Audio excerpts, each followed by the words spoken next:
what's up? So I'm currently on the way to Peter. You probably know him from YouTube. He's called Lingualizer and he just reached 500k subscribers. Well, congratulations bro, and to celebrate that, we'll build his ultimate 4K editing PC today. So let's go. Oh my god, Peter, is it you? No. You, the Lingualizer? With iced tea. With an i9 processor, check this out guys. Oh my god. Alright, so let's stop fooling around and let's get back to serious business. So when building a 4K gaming or video editing PC, you should differentiate a bit. Peter's budget was at around 2,500 euros, so we went for an i9 9900K processor, which is just amazing. If your budget is lower, I would suggest the i7 9700 or 8700, because I didn't really have a good experience with my Ryzen 7, which I built with Marton from Tekeltar. The CPU is a crucial thing when it comes to video editing, as the CPU handles the bulk of the processing during editing, and rendering speed is significantly affected by the CPU. The GPU is used to accelerate real-time effects, like frame rate changes and image resizing. These are the same operations which are accelerated by the GPU during rendering. I noticed that a lot because I used the Razer Core X with a 1070 and a MateBook X Pro with an i5 processor. When I edit videos, the CPU is a lot stressed, but the GPU almost idles, but it helps a lot to bring the rendering times down. For motherboards there are plenty of options, and here it really comes down to personal preference, and I suggest to read some reviews as some boards maybe have some fucked up BIOS settings or not working so well with the i9 processor. So we're using a Gigabyte Z390 Gaming X, which is cheap and gets the job done really well. Nice. Is it in? The RAM should be at least 16 GB, although you should be really looking at 30 GB plus at this point, especially if you're editing 4K or if you're going to be running other resource-intensive programs at the same time as your editing program of your choice, like running After Effects at the same time as Premiere Pro. So make sure to get memory that is compatible with your motherboard. I'm not a big fan of all that RGB bullshit, but we got some pretty good deal on that G-Skill DDR4 3600MHz CL17 RAM. Graphics cards are important if you're playing video games, but it's actually less important for editing tasks. Anyway, it still has an effect on playback, especially if you use effects that rely on the GPU like color grading, fast blur, blending modes and others. The exception here is DaVinci Resolve, which requires a more powerful GPU. What's worth remembering here is that you won't need the best graphics card on the market. The advantages you will receive aren't that big of a difference, once you have a halfway decent one. The Gigabyte RTX 2070 is a good choice and it was cheap and brand new. A used 1080 Ti would have done better performance and would be cheaper, also for gaming, but hey, Peter got 500k subs, so let's get him something brand new.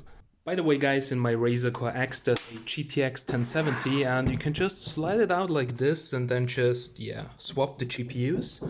And do you actually think Peter will notice if I swap my 1070 with the 2070? I think he won't. Hey Peter, look, that's your graphics card. Nice. That's not, but... Huh? That's not it. Why? Because ventilators, fans.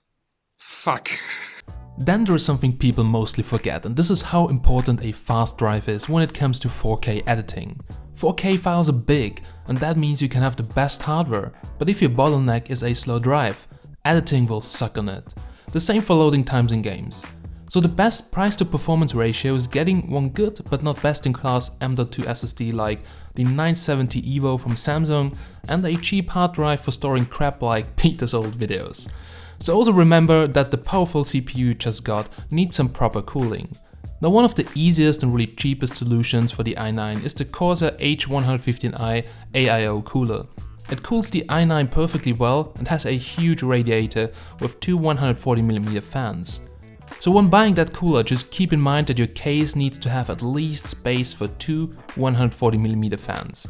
This was a bit of a challenge when we built it. My buddy Umberto from BitPhoenix sent us some nice cases. The Enzo Mesh, which is a great case and it's comparably cheap and still features a lot of cool stuff like tempered glass window, RGB controls, an easy filtration system and some really cool RGB front. Everything is pretty easy to install, but just the 140mm radiator gave us some headache. as one of the fans was really covered and there was no proper mounting holes to slide the radiator to the other side. Anyway, we managed to mount it and it's working. So also Peter really misses a built-in SD card reader, but hey, they're really like 10 bucks on Amazon. A high quality power supply is a must for any PC, especially in video editing PC. Since it's hard to recognize which one is of the highest quality, seek a recommendation from a trusted source. As we got our case from Bitphoenix, I also used the Formula 750W PSU, which is good quality and cheap, and it also sells at Case King. So there is no cable management, but it's better to have a good power supply without cable management as one of the cheap ones with cable management. Then Umberto has also thrown in some RGB fans, and I'm really not a big fan of it. But hey, if we make a build for YouTube, it needs to have a lot of RGBs. We only had one problem. We had too many RGB sources, but not enough controllers. So we managed to connect everything except one fan, so hooking up the RGBs was actually more work than the whole PC build. After we were done, it was already too late to install Windows and test it, but no worries, benchmarks and Peter's feedback will come in the next video about this and other editing PCs. I know, it's weird in the beginning, the idea of building a PC to someone who has barely researched on the topic. Maybe you see images of yourself soldering wires and coding something just to launch the desktop, but well, there is good news. Building a PC is almost like putting together an expensive Lego set. So you put a piece hardware where it belongs, screw it in, rinse and repeat, and bam, you're done. Alright, it may not be as simple as that as Peter found out, but if you have ever put a Lego set together, you will be fine.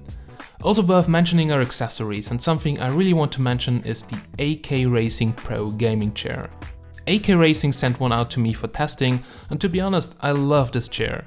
Really, it's the most comfortable one I own, but also the most expensive one. Also, I really love my setup right now with the Razer Core X, the MateBook X Pro, which will be soon replaced with the i9 version, and also some new camera stuff. So stay tuned for a setup review and more gaming PC and accessories videos very soon. So big thanks for watching. If you have any questions about the Razer Core X, the AK Racing gaming chair, this PC or your next setup, write them in the comments down below and I'll try to reply as soon as possible. So big thanks for watching. I'm Steven from Tech Magnet, and this was Peter from the Lingualizer. I'm signing out and I'll catch you in the next one. Have a nice day. Bye. Weil das ist das Einzige, was nicht... You almost got it. Seriously, I can't fucking open it. Such a bitch. This is the only part that... Okay, fuck it, send it back.